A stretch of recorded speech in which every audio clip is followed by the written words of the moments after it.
নমস্কার। সাথী village life থেকে আমি সাথী সকলকে একটি মিনি ব্লগে অনেক অনেক স্বাগত জানাই। আশা করছি সকলেই খুব ভালো আছেন ও সুস্থ আছেন। আজ বৃহস্পতিবার, তো সকালবেলাতে সমস্ত কাজকর্ম করে এখন আর কি পুজো দিতে চলে এসেছি।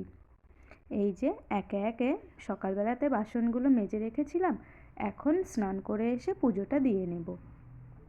এখানে ফুল, বেলপাতা, তুলসী পাতা যা যা লাগে আর কি সব কিছুই তুলে রেখেছি।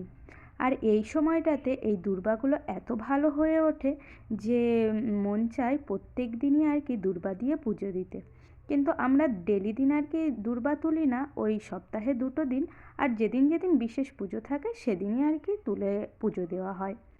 তো তারপরে এই যে পুজো দিতে বসেও পড়েছি। আর সমস্ত ঠাকুরকে স্নান করানো হয়ে গেছে, এখন দেবাদিদেব মহাদেবকে স্নান করিয়ে নিচ্ছি। এই যে এখন জলটা ঢেলে আর কি স্নানটা সারা হয়ে গেছে। তো তারপরেই এই যে প্রদীপটাতে তেল দিয়ে এখন প্রদীপটা জ্বেলে নেব। আজ যেহেতু বৃহস্পতিবার, অন্যান্য দিনের তুলনায় একটু অন্যরকম আর কি গৃহস্থ বাড়িতে পুজোগুলো হয়ে থাকে। তো ত তেমন তো কিছু আর কি জানি না, একেবারেই সাধারণ মতে যতটুকু জানি ততটুকু মেনেই আর কি পুজোটা করার চেষ্টা করি। তো হয়তো এর ভেতরে অনেক ভুল ত্রুটি হয়েও যায়। তো যেটা জানি না সেটা আর ভুল হলে আর কি করা বলুন। তো যদি কেউ জেনে থাকেন তাহলে যদি কোনো ভুল হয়ে থাকে আমাকে নিজের মনে করে জানাতে পারেন।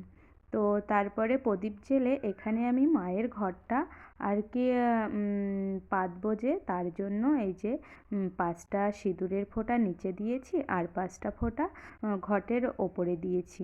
তারপরে ঘটে গঙ্গা জল দিয়ে দিলাম। আর এই যে এরপরেই আমের পরলোক দিয়েছি। তারপরে আর কি যা যা লাগে দূর্বা, বেলপাতা সমস্ত কিছু দিয়ে এখন আমি ঘরটাকে পরিপূর্ণ করে নেব। আর ঘটের ভেতরে যে হর্তুকিটা দিতে হয় সেটা না কোথায় পড়ে গেছে, আর একটা আনাও হয়নি, ওই জন্য হর্তুকি ছাড়াই আর কি ঘরটাকে স্থাপন করতে হচ্ছে। তো তারপরে এই যে দূর্বাগুলো ঘটের নিচটাতে পেতে নিয়েছি আর এখন ঘরটাকে স্থাপন করব। তো আজ তো ফাল্গুন মাস পড়েই গেছে, তো আজ আর ডেলি পাঁচালিটা পরবো না, ওই জন্য মাসের পাঁচালিটাকে আমি পরবো। তো সব কিছু মিলিয়ে এই যে এতখানি কি ছিল আজকের ব্লগটি, আপনাদের কেমন লাগলো অবশ্যই কমেন্ট করে জানাবেন। আর যদি ভালো লেগে থাকে একটি লাইক করে দেবেন, আর নতুন বন্ধু হলে আমার পাশে থাকবেন।